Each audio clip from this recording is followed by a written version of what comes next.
Hi, all. These are generally conversations between adults after the children have left the table.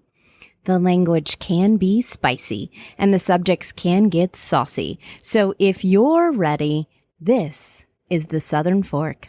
Unscripted kitchen chats and also studio chats with some of the most interesting voices in the culinary South.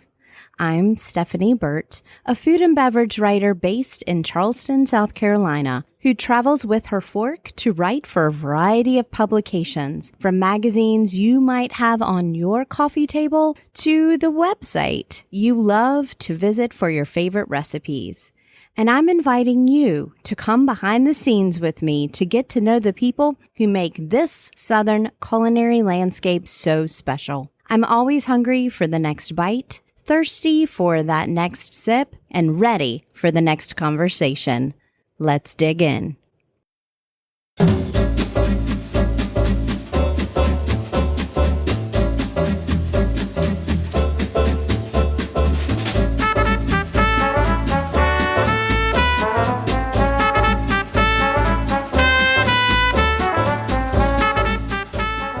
The Southern Fork is supported by Smithy Ironware. By now, if you've listened to this show, then you know how my relationship with this cast iron company has blossomed through the years. From first interviewing founder Isaac Morton to now developing recipe content for their website. My relationship cooking with cast iron in my home kitchen has grown too. Since I've been using my 12-inch Smithy skillet for a couple of years now, it seems the more I use it, the more I want to use it. And it's never hard to clean because I have one of their signature chainmail scrubbers that I can keep by the sink, pop in the dishwasher, and reuse. It's sustainable, something you know I love, and I'll also put that scrubber to work on my glass baking dishes too. As a special gift for Southern Fork listeners, Smithy's giving away a scrubber with every purchase from their site that uses the code SFORK19. Visit smithy-ironware.com, that's Smithy with an E, SMITHEY, ironware.com, to check out the growing line of skillet sizes. And remember, at the checkout, type in the code SFORK19 to get your chainmail scrubber. Now, it might be getting too hot for you to turn that oven on, as my granny used to say, but you can still have pie.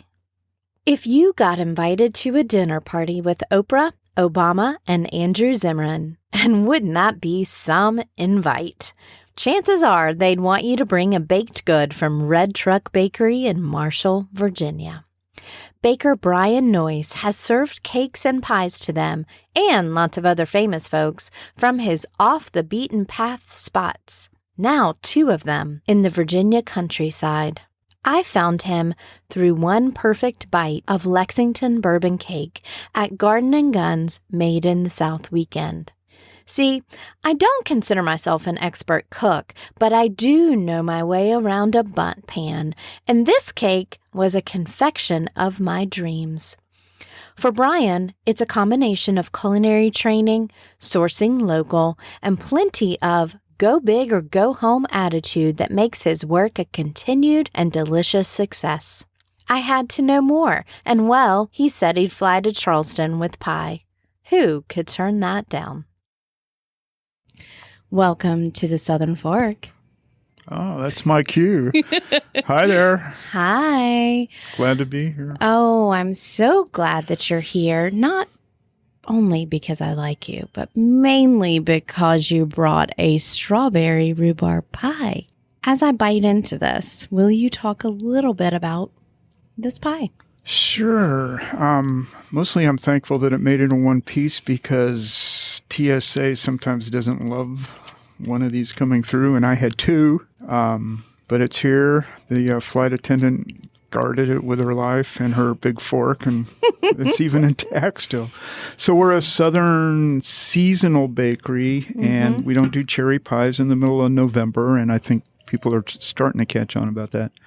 But this is the first blush of spring, and it's the one we wait for most. It's strawberries and rhubarb from the Shenandoah Valley, and this is the first week.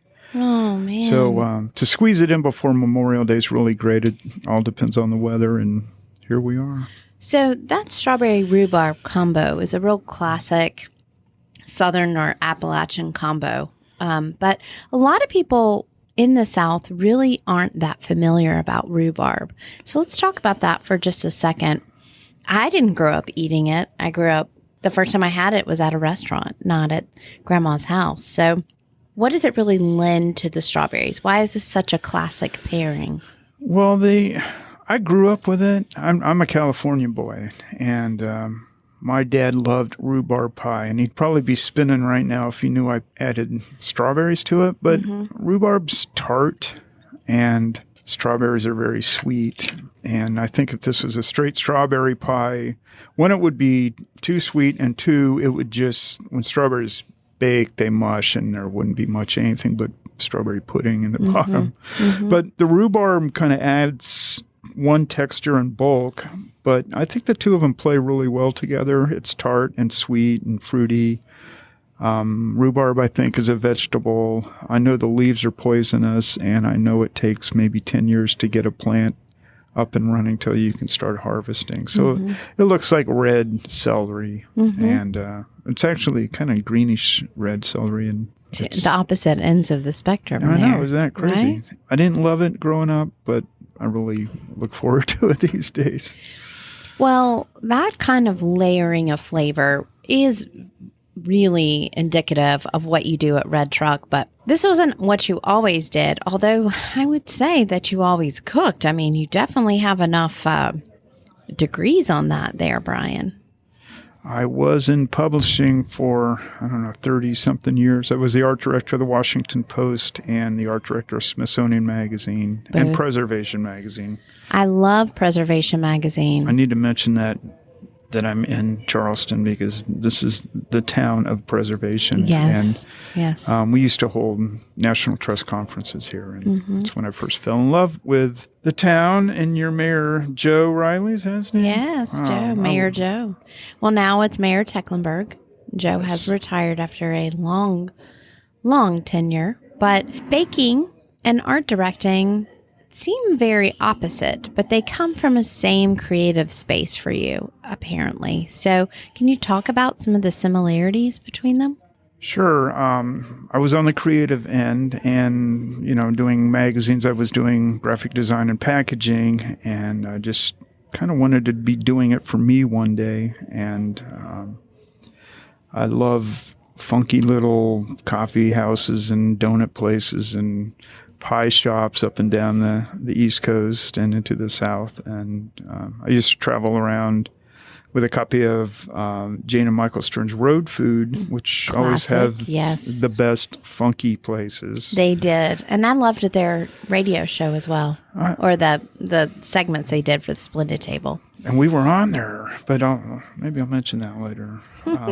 But it's, I was the food guy bringing in pies or frangipane tarts to our Washington Post editorial conferences on my turn when other people were simply stopping in, grabbing a bag of bagels.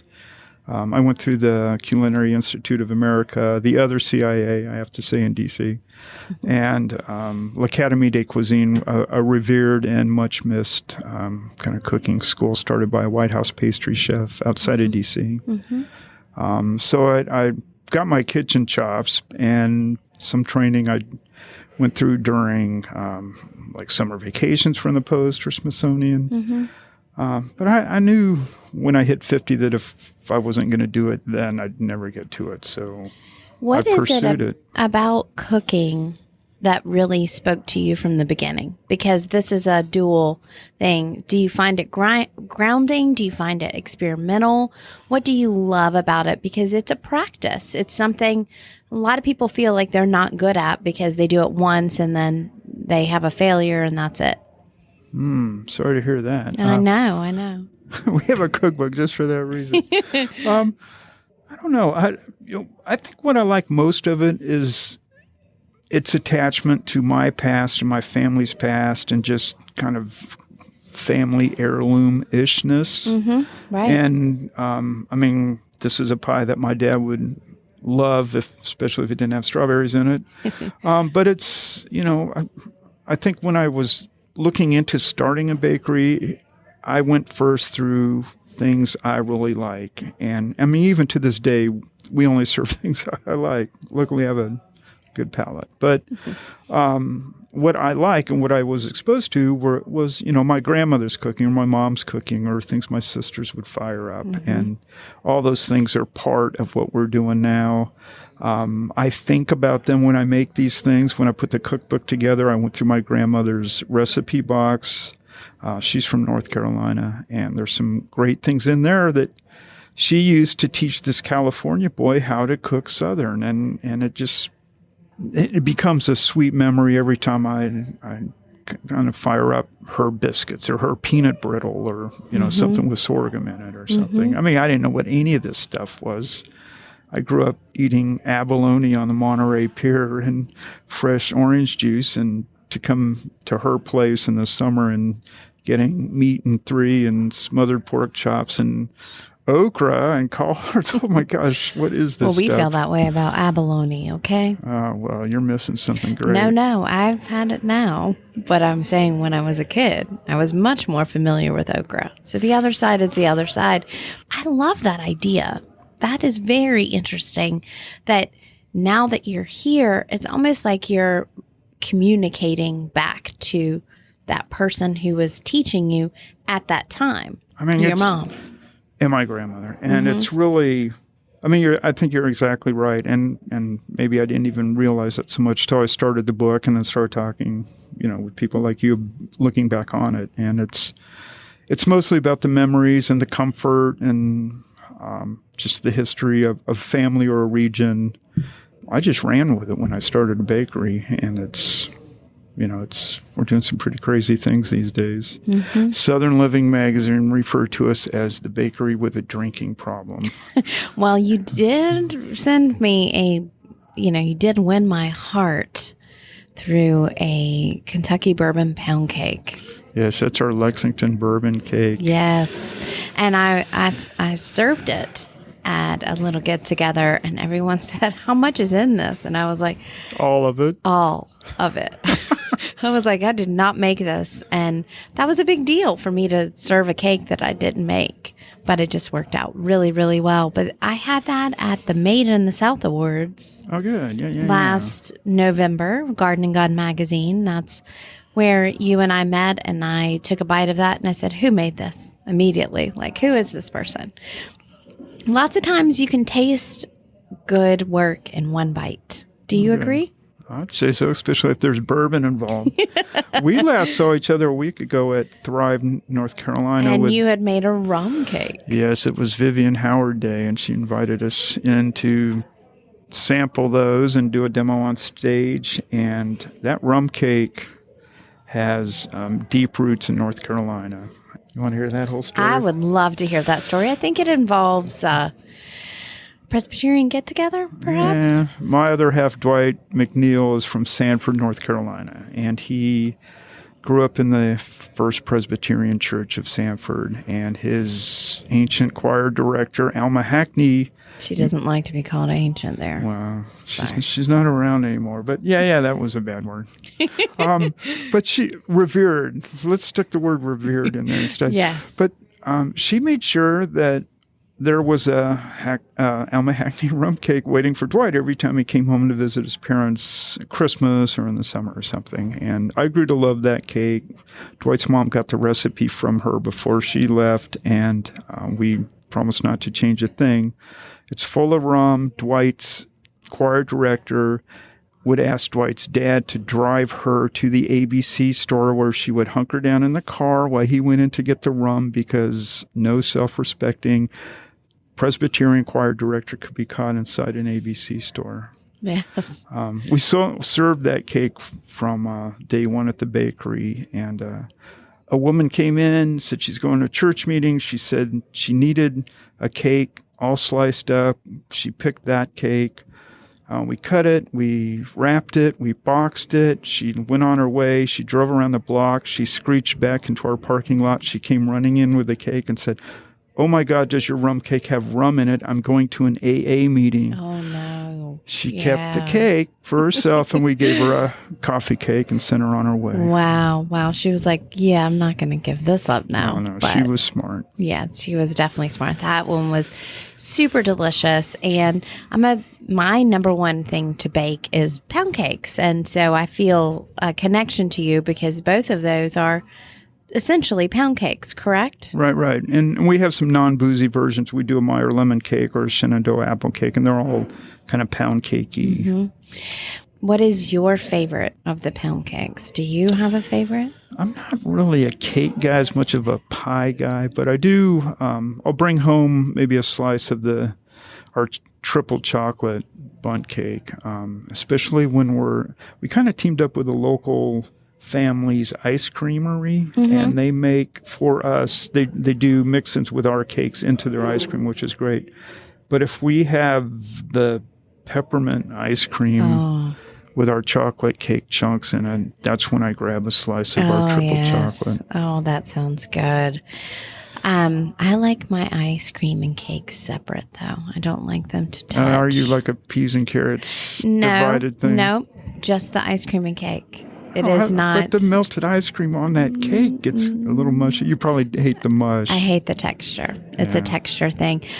At the bakery, you're actually focusing on things that are like extras for people. I mean, like baking, especially desserts, are non-essentials. Those are extra hugs, by whoever is making those because, you can live without strawberry rhubarb pie. I don't think you should, but you could.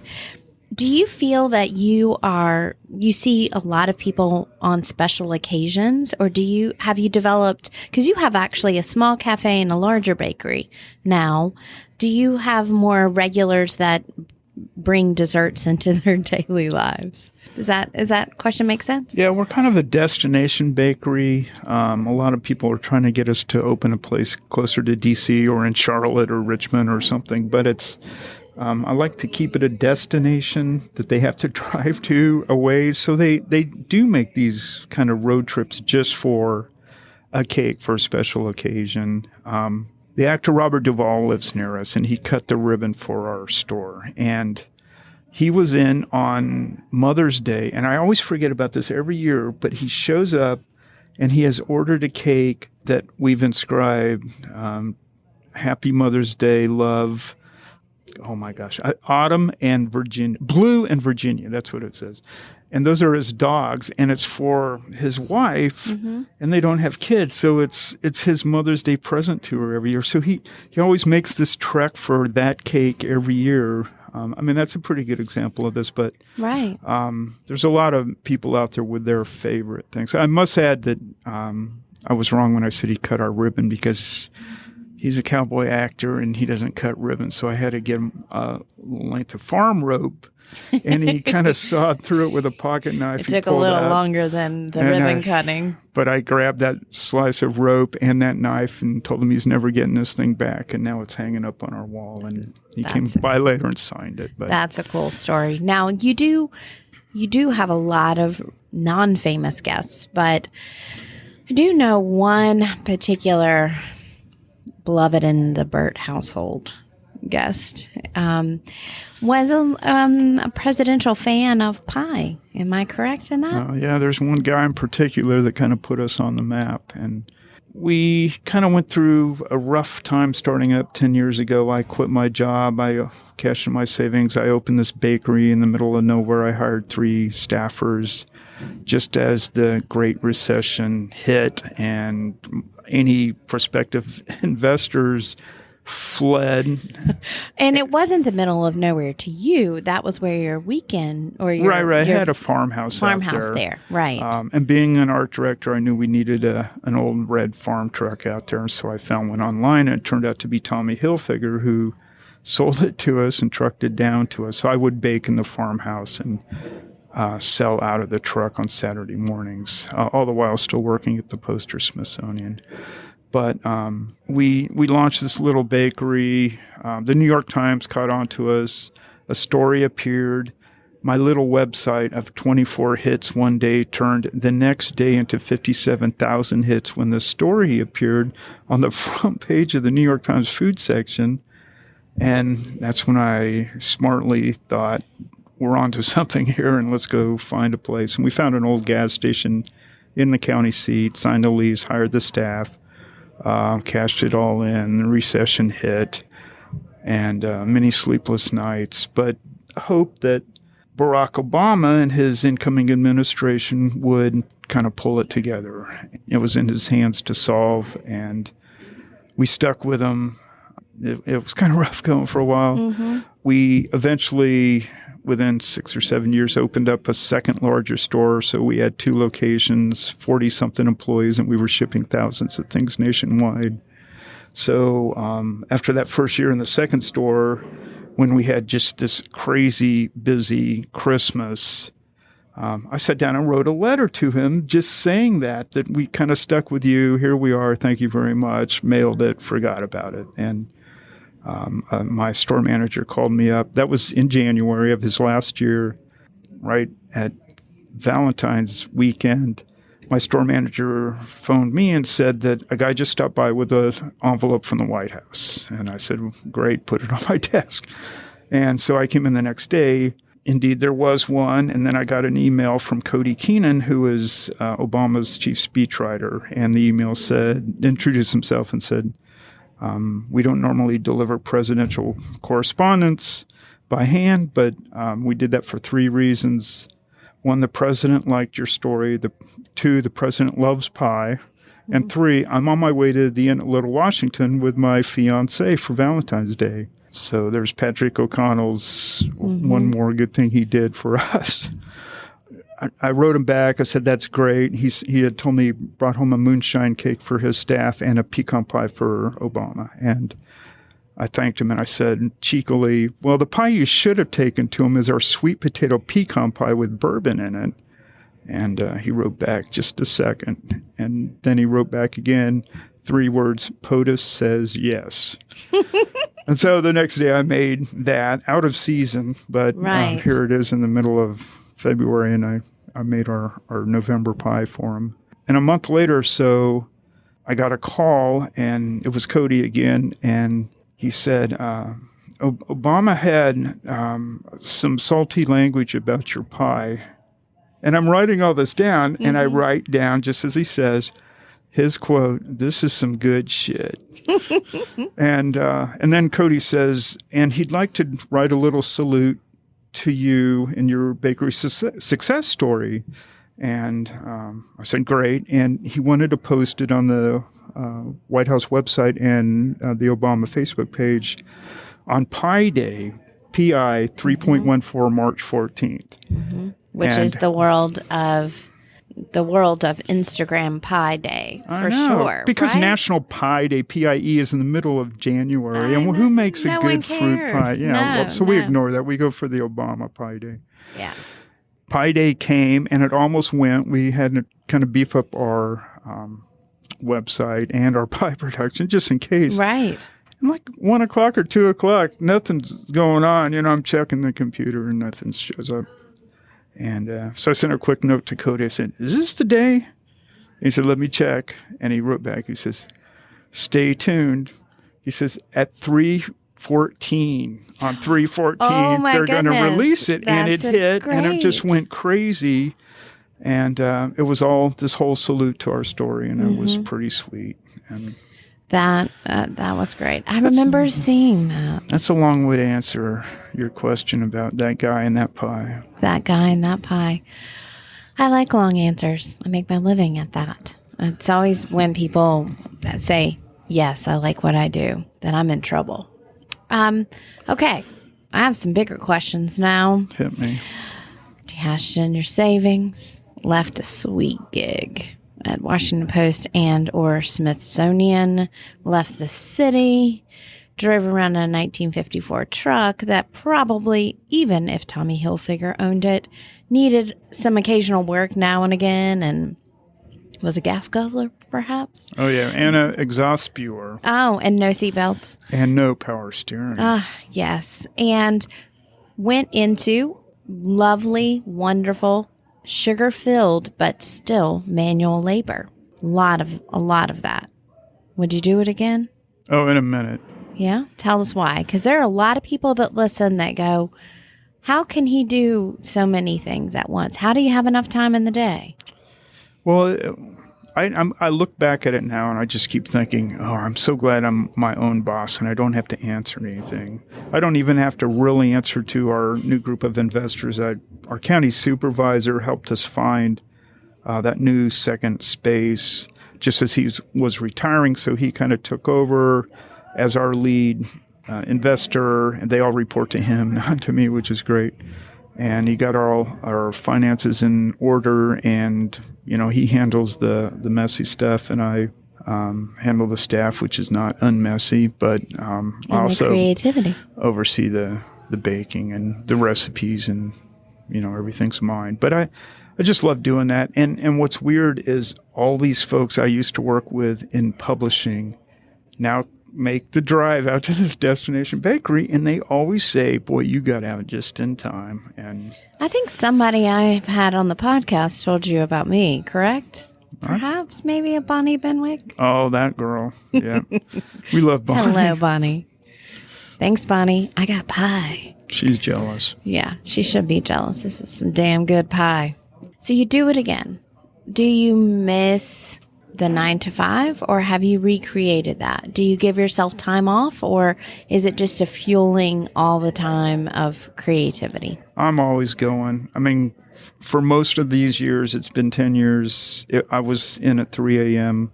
Now we have 2 locations and we ship all these items. So it's more, I've got to be the kind of marketing guy and the hiring guy and recipe tweaking and inventing guy. And, I can't do that coming in at 3 because by 11 a.m. or something, I'm pretty burnt out. Yeah. But so I've got a good staff. I come in later now. It's not 9 to 5, but it's, it's like 7 to 3 or 4 or 5 or 6 p.m. I really love it. And I do what I want to do, and other people do what I don't want to do. Right. I mean, that's the great thing about being a boss. Well, you had to build that to get to that point of having people to do the things that you don't want to do. When somebody takes a bite of one of your baked goods and it's traveled a long way, what do you hope to convey in that bite? I kind of want to show a flavor of the South, but I also want to have something in front of them that's pretty unique. I mean, moonshine cakes took off. I knew opening a bakery in Virginia, I wanted to have a couple items with local hooch. And there's a guy in the next county that makes it for us, and we're pretty proud of it. So that became the first thing that people were sending elsewhere. And they're either sending it to their southern friends or they're sending it to people who don't live here, who for a little taste of the South. But, I always try to go for the offbeat. The Lexington Bourbon Cake you referred to is just full of fresh ginger and crystallized ginger. And that's why I love it, because I love ginger. It's based on a cocktail I had in Lexington. Bourbon and ginger. But it's finished with bourbon, honey, and a little sting from ghost peppers, which kind of echoes the bite of the fresh ginger inside. And you might not even have known I that. didn't even know that. I just thought it was hot. Hot with bourbon. Hot. But it's, it's unique. I mean, it's kind of goofy. And we've done other items that are a little offbeat. Or just items that are like buckles and slumps and grunts, things that people, and pandowdy, it's all these great words. And it took a lot of research to figure out exactly what they are. Slumps and grunts and buckles are all slightly different. Yeah, they are. They're kind of related, but they're all handled different ways. So it's a fun project. It's creative. I'm wanting people who order our items, and especially if they're elsewhere and UPS is delivering them, to realize that this is worth that effort and the expense. What makes you hungry? Oh my God! The first question you told me not to think about, and I didn't. Well, literally, I'm a Southern, but also a kind of Mexican food guy, so that floats my boat. I'm trying not to eat so many carbs these days. I hate to say that as a guy representing a bakery, but we have alternatives.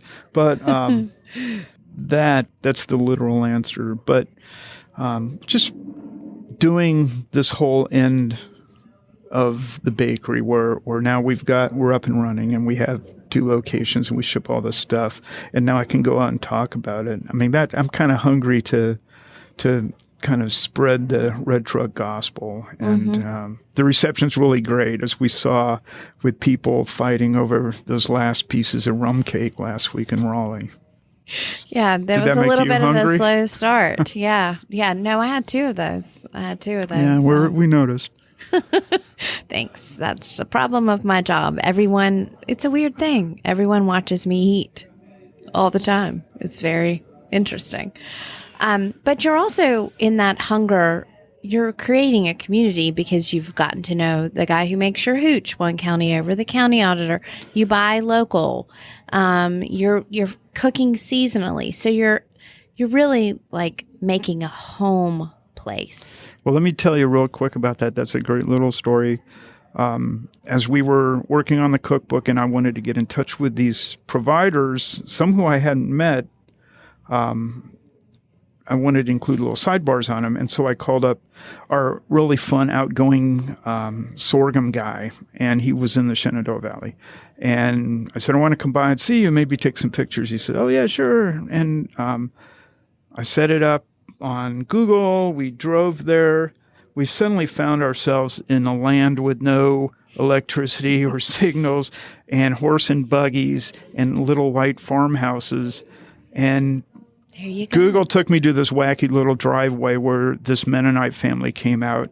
And I apologized. I said, we are so lost. And he just looked at me and says, well, hey, Brian, I have your sorghum here. And it was this Mennonite family with these kids, and they do everything hand cranked, and it just turned into the most magical afternoon meeting these people. So it is a whole different world. And I mean, I felt a million miles away from DC when we were just maybe an hour and 20 minutes out. Right.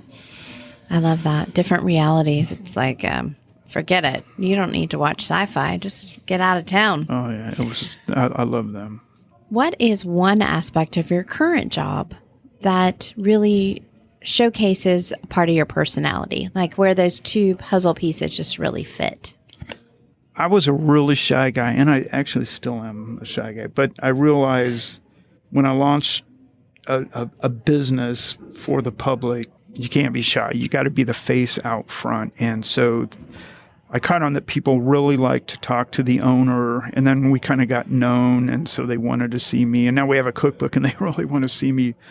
And then I go and speak, and I realize I really love that. And I used to be so frightened of public speaking, and now I'm looking for another place to do it, and you got to get your fix. Yeah. And like a group came in yesterday from our county of 18 people in our kitchen, and I just went off on it. It was just so much fun talking and everything. And right at the end, this woman walked up to me and she says, I want a selfie with you. And so she's doing a selfie just as another person says, you're so outgoing and gregarious, and this was so much fun. And then right then I'm doing this selfie, so I grabbed this woman and I just gave her a big old hug, and we shot that picture together. I said, oh, I see what you mean. And everybody started laughing. It's really fun, being the face of the place, but also getting out and schmoozing and talking about it and hearing all the good or even the bad that they have to say about us. Mm-hmm. I mean, that's the thing I really love that I didn't expect at all.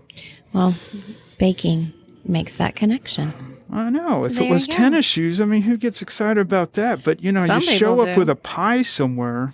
People all want to know what's I also discovered that if I showed up anywhere driving an old red truck, nobody's alarmed. They're all even if they don't know who I am. They're like, he seems nice. And there's some weird roads out there in the boonies, mm-hmm. and they're totally disarmed when this old clunker comes pedaling down the drive. Love it, especially when you get out with pie. Yeah, That's great. What keeps you up at night? It's still, payroll. And these days it's more like payroll's not so much a problem, but it's just keeping good people. And the hiring pool out in, Central Virginia isn't great. And I figured we could solve that by the second location right off of the main interstate that heads east into D.C.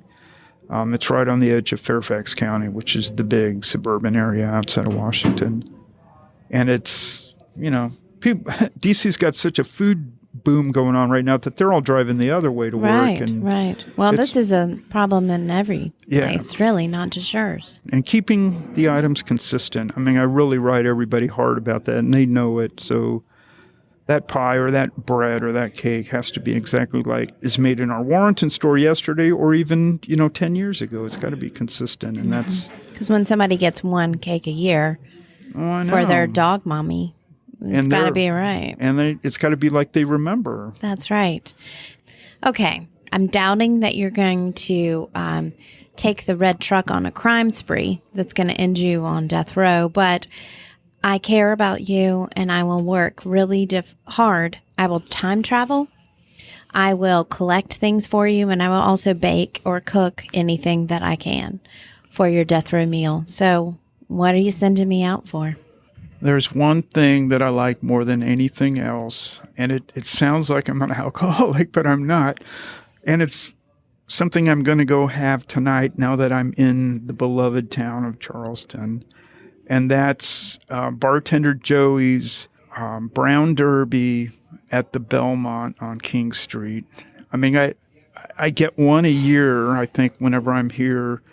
And I take a picture of it and I put it on Instagram, and I always act like I've climbed the steps to the altar, and here it is. And I think I've got to get one of these next time at the Belmont. I think that might be the thing that finishes me off happily. Excellent. Well, maybe and some pie. And some pie. Well, that sounds like a perfect combo to end on. If people want to learn more about Brian and Red Truck Bakery, well, you can write a letter to Obama, or you can go to thesouthernfork.com. I'm going to have links per usual, images of gorgeous pie, gorgeous cake, and gorgeous Brian over here, so you can see the face behind the voice. If you like what you hear, there are more than 140 culinary makers in the archives that I have had the chance to speak with. So please dig into the archives, learn about the people who make the food that you love in places that you're interested in visiting or places where you live. I love to invite people behind the scenes to my world, which is when people watch me eat and people send me pie. But thank you so much for coming over here to the Ohm Radio Studio today with the esteemed James Frolio, who's going to enjoy some pie too. He already has. Thanks, Brian. You bet. Thanks a lot. Bye, Bonnie. Hello, and welcome to Talking with My Mouth Full. You know, one of my greatest radio food memories is listening to Lynn Rosetta Casper of the Splendid Table on Sunday evenings, driving around rural North Carolina, visiting people or just gallivanting about. Her voice was very comforting. She was very welcoming to so many people at the table. She had interesting guests, but she definitely, I seem to always remember that she spent a lot of time on the questions and having people call in. And that's the part that I remember about her.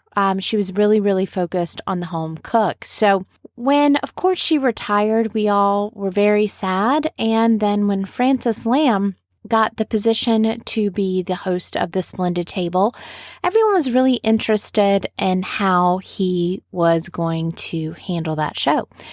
But the Splendid Table, of course, is now a podcast that you can listen to from NPR. So you can listen to it anytime. You don't have to catch it on your NPR station. And so I've had the chance to really take a listen to Francis Lamb's Splendid Table, and I love it.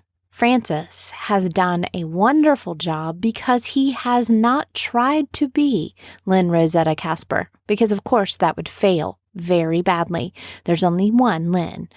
But Francis has been Frances. A very welcoming still, inviting people to the table still, but definitely a nice academic expert voice that is at once comforting because you know he knows what he's talking about, but secondly, still very enthusiastic about the subjects and the people that he is discussing on his show. So I just want to say, if you haven't listened to the new Splendid Table, which isn't so new anymore, Frances has been doing it for a while, please check that out on your favorite podcast app. That's right. I shout out to podcasts too.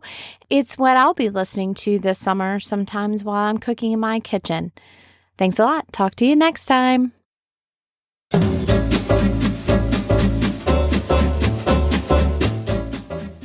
You've been listening to The Southern Fork. I can't wait to bring you more culinary conversations, but in the meantime, I have one question. Are you going to eat all that?